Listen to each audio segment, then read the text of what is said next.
आज तक आपने सुना होगा कि इब्लीस हमेशा इंसान को इबादत से गुमराह करने की कोशिश करता है, मगर आज की यह कहानी इतनी अजीब है कि इसे सुनकर आप हैरत में पड़ जाएंगे।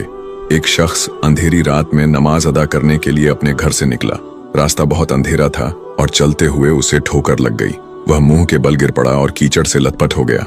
गंदे कपड़े देखकर वह वापस घर लौटा, लिबास बदला और फिर से मस्जिद की ओर रवाना हुआ।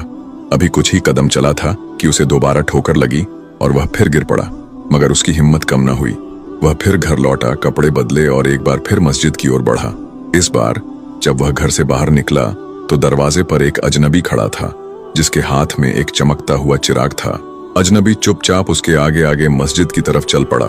चिराग की रोशनी में इस बार रास्ता साफ नजर आ रहा था और वह बिना किसी मुश्किल के मस्जिद पहुंच गया।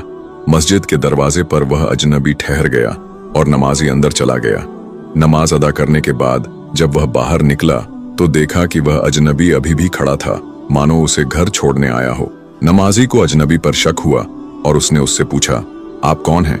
अजनबी ने जवाब दिया, मैं इब्लीस हूँ। यह सुनकर नमाजी हैरान रह गया और बोला, शैतान मुझे मस्जिद तक कैसे छोड़ने आया? तेरा काम तो लोगों को गुमराह करना है। इब्लीस हंसते हुए बोला, जब पहली बार तू गिरा तो अल्लाह ने तेरे सारे गुनाह माफ कर दिए। जब दूसरी बार गिरा तो अल्लाह ने तेरे पूरे खानदान को बख्श दिया। मुझे डर था कि अगर तू तीसरी बार गिरा तो अल्लाह पूरे गांव को बख्श देगा, इसलिए मैं चिराग लेकर आया ताकि तू बिना गिरे मस्जिद पहुंच जाए। यह सुनकर नमाजी की आंखों में आंसू आ गए।